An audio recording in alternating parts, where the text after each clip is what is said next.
Hello guys, good evening to all. This is Mike Padua and we're back to a latest update on Typhoon Julian with the international name Krathon for this Monday evening, September 30, 2024, English version brought to you by Typhoon 2000 and Naga College Foundation.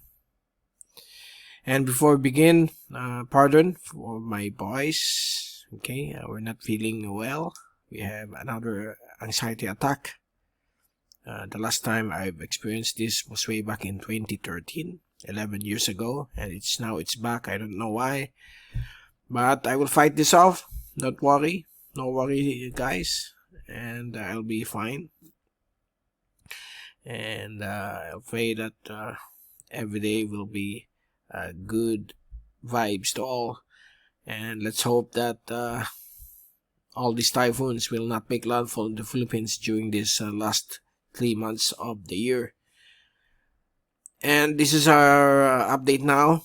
Here's the latest fast animation from cyclonicwx.com. So this is the water vapor image. As you can see, here's the very large core of the system, very large eye as well. It continues to intensify. It's now packing winds of 230 kph, up from 215 when it passed over Batanes early this morning.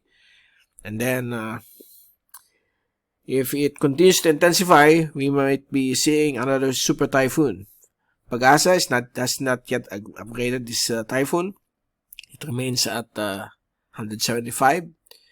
So both agencies, JTWC and Pag-asa, is only 10 kilometers shy, or 10 kilometers per hour shy of becoming a super typhoon.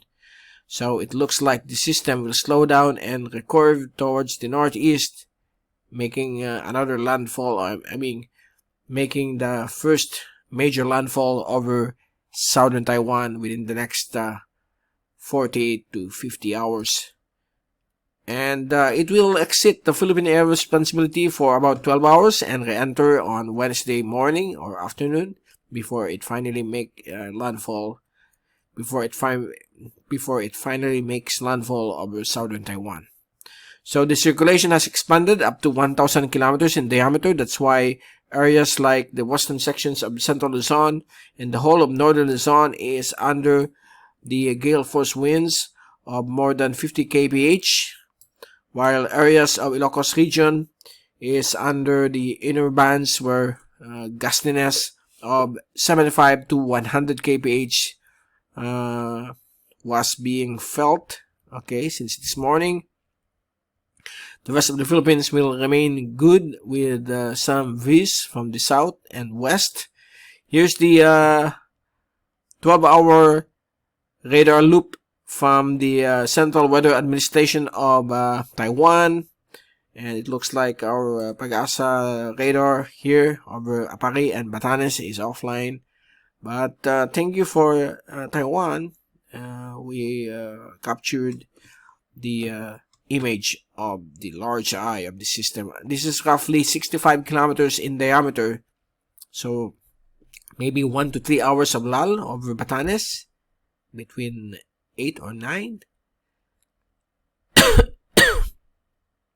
And then it moved out around 11:30 to 12 noon.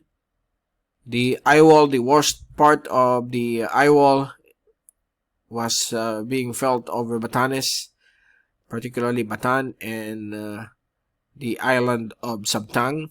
This is the Zoom version. So they've experienced the worst of this typhoon. There are social media videos from Ivana, a town in Batanes, which shows the very powerful winds. Okay, just search at YouTube or Facebook. You can see the effects of this typhoon. It's all over the internet. And here's the movement for the past 12 hours, and it looks like the system is already on the edge of the Bashi Channel, and Batanes will experience still winds of 75 to 100 kph for the next 2 days, because the system will slow down before it recurves towards southern Taiwan. Here's the zoom out satellite animation. You can see another system here, Jebi, no effects to our country, moving to the southeast of Japan. While here's the large system, Typhoon Julian, which is starting to move out of the Philippine air responsibility in the next 24 hours. So the system will exit PAR in a short while, and for a short while, and after 12 hours it will re-enter PAR on Wednesday, October 2, and will make landfall close to Kaohsiung City, and then it will rapidly accelerate across the mountainous terrain of Taiwan, where most of the systems, when it crosses Taiwan, it will accelerate and exit right away over the northern or northeastern coastline of Taiwan. So most likely after exiting Taiwan, the wind speed is expected to drop to just 140 kph from a high of 185 kph. Okay, and then it will move out of the Philippine air responsibility. That will be early morning of Friday or late Thursday. So that will be the scenario of this large typhoon. And here's the Asian agencies tracks. You can clearly see here the system is expected to briefly move out of the PAR and re-enter again after 12 to 24 hours and make landfall in 48 hours in the vicinity of southern Taiwan, south of or very close to Kaohsiung City. And then in 72 hours, October 3 or 4, it will move out of the Philippine air responsibility. Okay. So that's the multi-agency tracks of all Asian agencies. Now for the oceanic heat content or the tropical cyclone heat potential anomaly, the system is still moving over warmer temperatures, so it is likely to give the typhoon more intensification. Now you can clearly see here a blue color. This is a cold wake, wherein when the typhoon passes over warm sea surface temperature, if the storm is very strong or it's a super typhoon or a very powerful typhoon, because of the lower atmospheric pressure, the upwelling, there will be an upwelling wherein the cold temperature will rise up over the surface.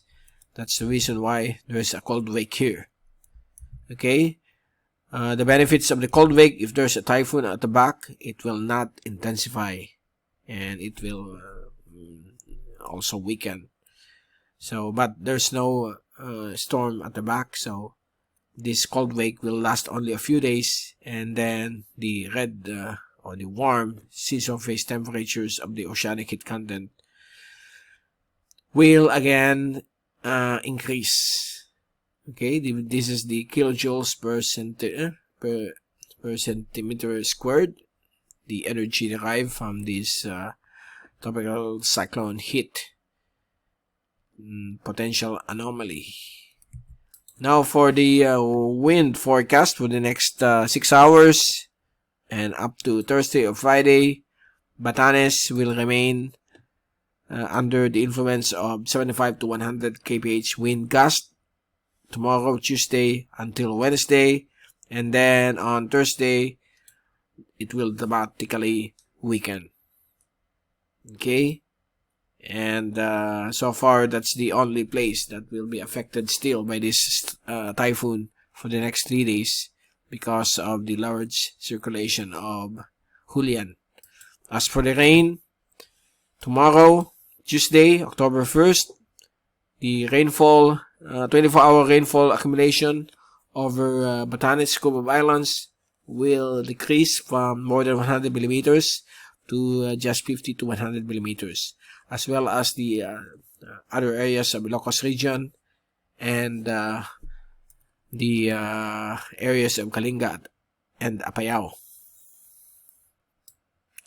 And then by Wednesday, it will start to move towards Taiwan. Good weather will be expected over Ilocos region by Wednesday, and on Thursday over the area of Batanes and Babuyan Group. Okay, Babuyan Group of islands. Now for the